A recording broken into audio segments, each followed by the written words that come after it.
Kermaru na ngasi si mayamna panari basi khoi India ki president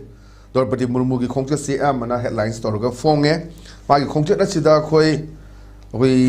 governor ko unaramba aduga khoi polo match jengba IDP singa unaba aduga khoi project kya sangara magi form singa sigi pause singa report tori aduna langning ni bo hang di khoi ton mo hang kya ma hangi Droupadi Murmu ki khongchat si Kasukai de India ki president amona man training by state chat pada anytime anywhere any place pa yadubu praja sina pamba leba ki adumba irang haiba tai state si ore ba chai ani makhai hanjila ba irang asida khada nganna lakbirama kanda kari kari to ya ge haiba maruina khoi head of the khoi nation ne khoi leriba se India ki khwai di makok si president in ore bani madu matung da prime minister khoi vice president lady maduga achowa thodang loriba khoi moina khoi ki presidency magi mathongna mathodi prime minister na pai Thongna aduga magi sakti kya leite hai su khudi makta in the name of president hai basi loina makta udur bina khoi governor ki tawba smaina na handaki khoi president Droupadi Murmu ki khongchat si kiran gi me ming da kamai neng bikir tasengna handaki president ki khongchat si khoi gi nupi lan ki thorom si yaugane haba pot si amarom da phaina habita bani adu khoina se Manipur gi lalhoba look ki apunba khoi korkom na nahan si khoi nupi lan numit si masi bau hok dum noi gadra madugi pot da koina thingjin magi pot am leram badu ngasi khabar dong relax tawren hapko pot am lei aduna government India na ekoi Manipur gi pot si ekoi changba ya da pot tongna moina thambiraga lakwa pot adagi ekoi si am namdharaga dum opress torogat laibi bai pot ama chung hanbagi pot da aseng boina ulakoi pot si yamna mayek senga tabam pot am khakti ura israi lalawo mayana thing pasti lalawo sing sti ekoi gi Manipur si Southeast Asia country manung da ekoi ta sengna haragadi ningthau panba maning makha tamba lebak am oina chahi lising ahum manga bho sumaina ekoi puwari leijaba masagi chapchana magi status leijaba pot am oiram badu India na 1949 da loction gi badana maram warakanda ngasi de ekoi sovereign country ama sovereign state am oiba mathau tai international gi thak da ekoi ju isana isa ngakcha isa iramdam mathau tai haina lalawo mayam amana ngasidi mathwai khwak ta haptana mayam gi nungai ba marak sida ekoi gi tindadana ekoi gi jungle da kai da amada ekoi gi moi tumba mache cha mache toroga lei habji mayam khana wafam amani aduna makhoina ngasi taliba lalawo gi moki movement sing asi namdana bo khona ba tongan tongan ba lalong kaya ama tongan tongan ba ek kaya ama tongan tongan ba mayam ama ekoi gi Indian security forces state forces sing na toroga ngasi bok lak thengna ba chaiting mayam ama Manipur praja miyam am madum witness oraga lai aduga handaki ba koigi keno ki ahum phajala ba koi 2020 gi me ahum dagi hokriba conflict crisis gi maram da koi government of India gi or central government gi nakam dagi chapchaba remedial measures sing koi gi chapchaba solution porokpa ya ba for end of justice ngasi wok toina u da bai matang da koi India gi koi gi lady ba hit mayam sing se koi gi ngasi lakadoi si koi ta chena pung amada tunga gani hari ba se koi gi India gi president ni khwai gi hit ni countries gi hoi prime minister huji keno tawe hena koi gi ta chena habi poti am chumbo wapam amani administration sing pa hena home minister sing lakpagi matang prime minister lakpagi matang president laktoi matang sing se koi mayam na dum khanaraga lakwa pot amani aduga mahausa dauna dum aikoi gi manungi laloba kangku mayam amana masi NRFM gi di hantu en thadrok ude ngarang koi gi khabar sing da NRFM ju yaw ki koina thingbagi pot se korkong gi matakta adubu aikoina handak pangthok ko de nupi lan si manung da yam haina nupi amoina koi India gi head oina hujik president oina leiba pot matam sida koi gi Southeast Asia country manung da mani makha tamba lebak amani haram matam sida malem da numit ta de haiba British empire na ki basi Manipur gi nupi gi logi ba role haiba di magi keno da political amadi economic ki magi saukhatna ba koi gi role of economic and political struggle sings da masi gi technical ba mayam sang nupi logi jam singthani ngai pot ne aduga hauji koina ahamba nupi lan si 1st December 1939 da koi Taurakanda koi ani subada na 1904 da koi sumaina tauki hana haiba pot ama sorry ahama 1904 ani subada 1939 adubu handak pangthok ko ba ani subada pilangi ngasi memorial si humpu ga taruk suba asugumba pot si da ngasi di koi India gi history da adu Manipur gi soil so amboina orangone na khali president na amana la aga sumaina yaugane haiba se aduna ai koi swai da praja miyam si adum ekoi lakra thingbagi pot ama lalobo lupki adugumba mayam ama lay threat mayam ama Manipur se insurgency ki problem lay adudi insurgency sing sina hayeng laithuk lachin yagado matam se krai dana no kholaga laibra haibagi pot am koina smaina oi adana Manipur gi maming lerba civil society organization amukona thamaki ba ngasa heading ba da yaugi ba headlines ba da yaugi ba pot wafam sing ekoi ta sengna haragadi yamna kumna naina ba mathau ta ba matam amadi oire adana ekoi ta sengna masigi si ekoi ahamba 1904 da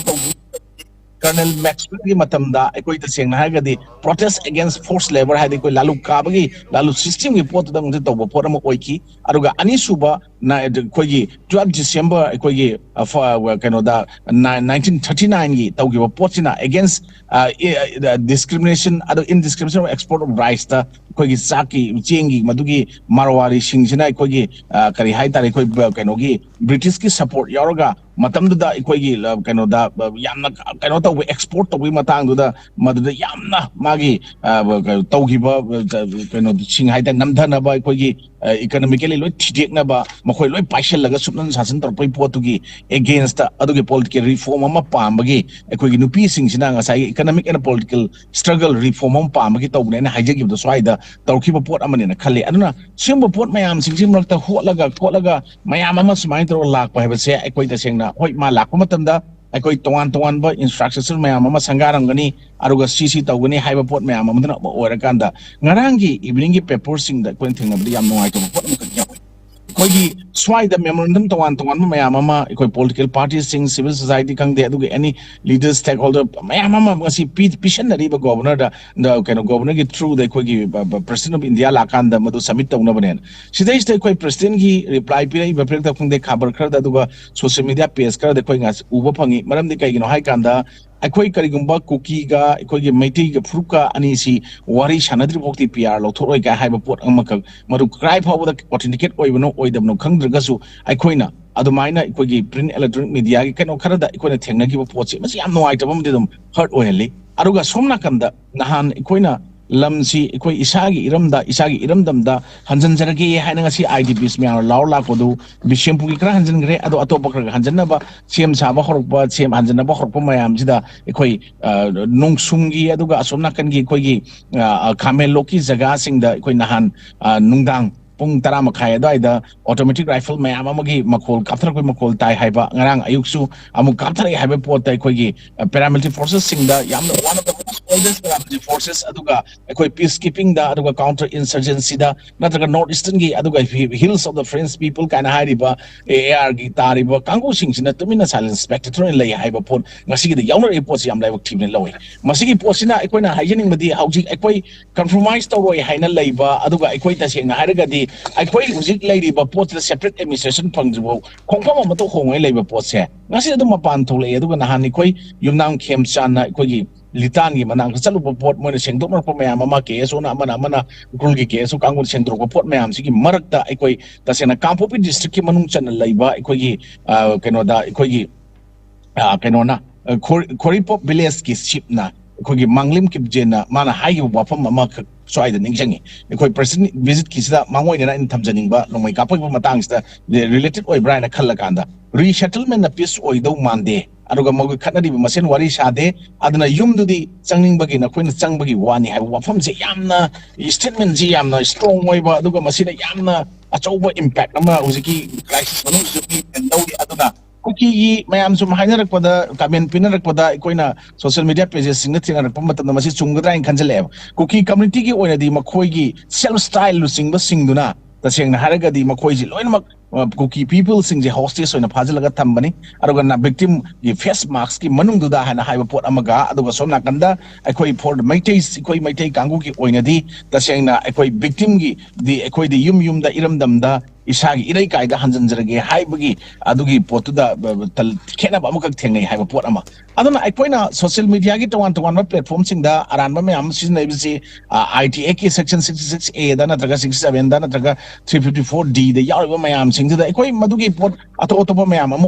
madugi punishment people me am yaw report me am sing se ekoi tasena haining da haiba toking to me am sina toribo sing se ekoi adum kaimta madugi posi udana laibadong na ekoi manipur gi oina dinga si laibase yam laibak thimne lawi aduna president lakpa matam da ekoi tasengna miyam na penda bagi hujik lauriba kholaw mayam singsida koi shauruga laiba government gi bureaucracy officials kan de mari leno concern authority mayam singse sawum warubam thokta rahidi khalle aduna sumba pot mayam singse ngasi di kopna ma lakpa matam sida ekoi na karigumba magi nupi lalgi madugi yothorom yaw matam da manipur gi di yamna unique history laijaba aduga nupi singi oiba madugi lawraiba role responsibility mayam singse any field da ngasi nupi na mamang tharaga sil orga ekhoi di meiram da manipur se sakta agas lai aduga Southeast Asia country manung da ekhoi nupi lan gi matang sidang natana any nisa thing badagi oiro natragani even hojik khware man kathel no si haram nupi kathel laiba ahum sing ekhoi kathel ahum nupi khatana phamba kathel ahum si ekhoi malem gi jaga am thut laitabadi Southeast Asia country manung da kaina haiba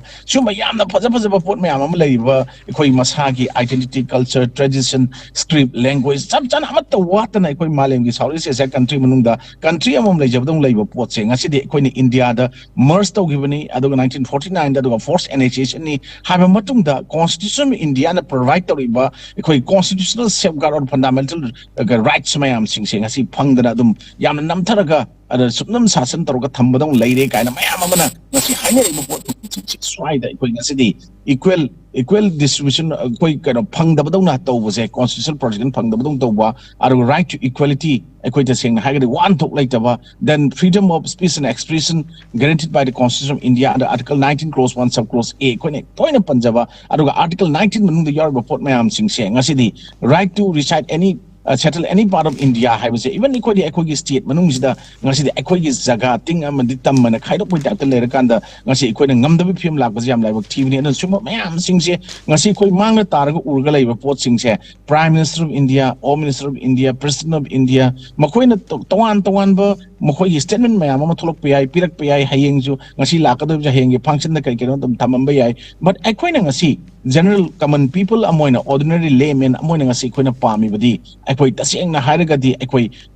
kanogi justice phangba aduga tasengna ekhoi parliament da andak tasu ekhoi na Amit Shah na home minister na thamgi wapam mamlai madugi illegal immigrants sing biometric lawba makhoi khandokanda madugi porto phadana masa maram da deport tok ka haiwa se Manipur di thoina ujiksi udon to siam laibak thibini masigi pot mayam sing se president of India na hojikti khoi ki popular government amsu laitabnina ma ki makha da sasan torga laiba pot ama governor gi miyeng makha thamaga laibanina masi ma la ingai da khoi gi state gi hojikti head oina puriba rule toriba governor amadi makhoi tanara kanda Manipur gi ngasi praja miyam kham thing na waraba aru nakal sing da hanadagi khundamin rak leraga ngasi di nuki chana lerma mayam ama ngasi di khaibuk ta haliba aruga tasengna leibak sida peace porpa yadana mongda statement piriba thabak toriba mayam singa se masigi mathakta chap chaba action lokhatna ba chap chaba kan instructions in piwa matou tai masi haibe maram di kai no hai kanda handak sangai festival thingubagi police ki barricade namkhai rubagi potadi FIR file hena ngarang nungtingi paper sing mayam amada madugi pot yauri kokomi gi thomi sing matada pal hena ado taragadi swaida ekhoi barricade namuba ko lauruba natraga sangai festival boycott toroni hairubada FIR palagadi ngasi karigi life and property da threat toriba aruga tasengna hagadi automatic rifle mayam ama highly sophisticated para kana praja sing the beral matun onsalak ko mayam stick kari ngasi Indian security forces paramilitary forces laiba mayam sing laiba sing se lemna Manipur sak thakpa Manipur praja mayam na aduga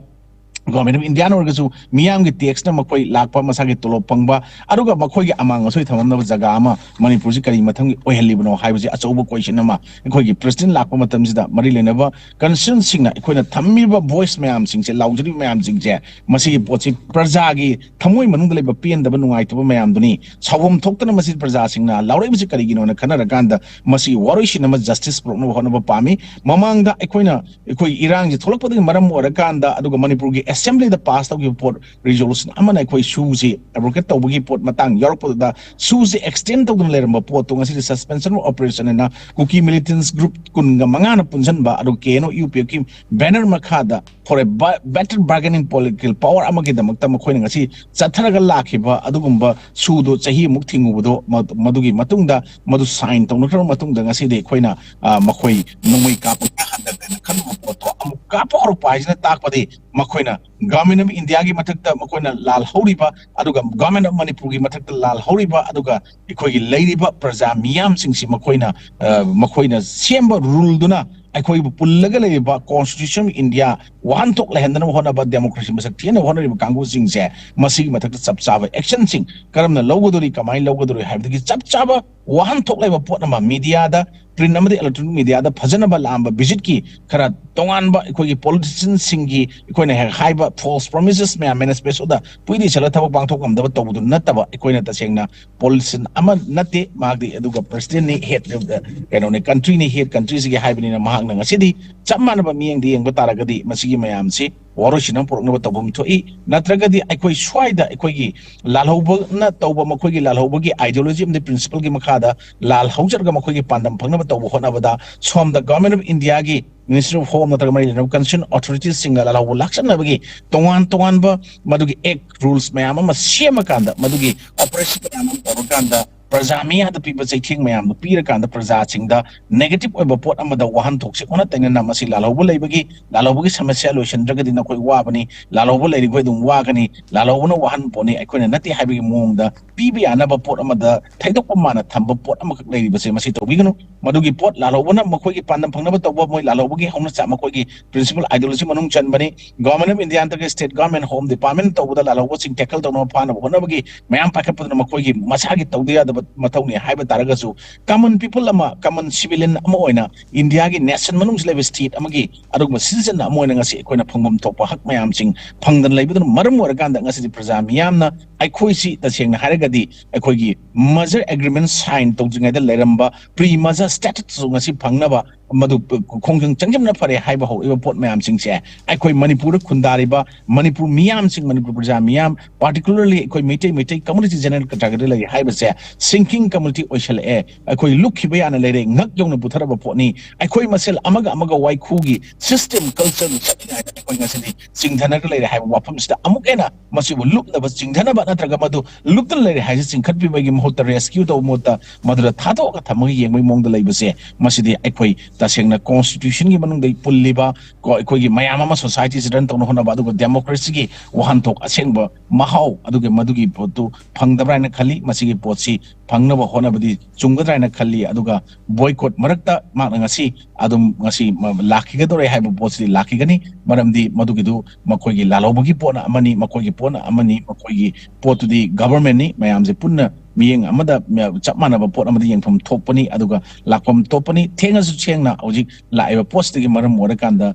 Manipur da ngasi yakhai tungai ba tawriba aikoi gi tasengna sing amadi tamana khaidok pudong na thammiba aduga aikoi gi leiba jaga da aikoi buffer zone na daga national highway sing chatpa yadaba then masigi khudong chaba laura kanda even aikoi hujik air fare je tamam wangdana aduga mayam ama torko pot mayam ama se aikoi masigi posi mayam sing grievances mayam ama ngasi di sahi amada tasengna ha gi low uzaraga no policing kun cham yamada machine ni fu yang kenan la ang tanjaba mina ayam bo oijaba income su yamna por oiba masigi porta amuksu ngasidi aikoina imphal to atopa state link toroga se maruina samnagi bi abochi Dimapur Guwahati bok chatpa yabagi posle bida inak nak poda flight ta pai bida mayamna paina ba common oina Guwahati pai bokta ticket mamal lising 10 dagi hauruga kun oiba halakpoda 10 dagi hoga 30 ni fu oibagi porta leiba se masitasu amuk masi upai leitabnina means to sataba yada ba pot amuk oibnina koi thaina bus ticket ka aga kogi awangi nor ewasida natraga any bus ki leiba jaga amada queue lemnaga ticket ka mamang tanabai type ta adum masi warak wate minab leitaba yangshin minab leitaba lewa amoda ngasi wahalaga thamba pot mayam sumba singse aduga economic package rehabilitation package aduga tongan ba kogi resettlement gi pot su karamna tawsigi haibasi kupna khanraga naina biramagadi yamna afaba singthana ngai ba kongchat am hoigani natra la amaga media da statement piramaga chakki taragadi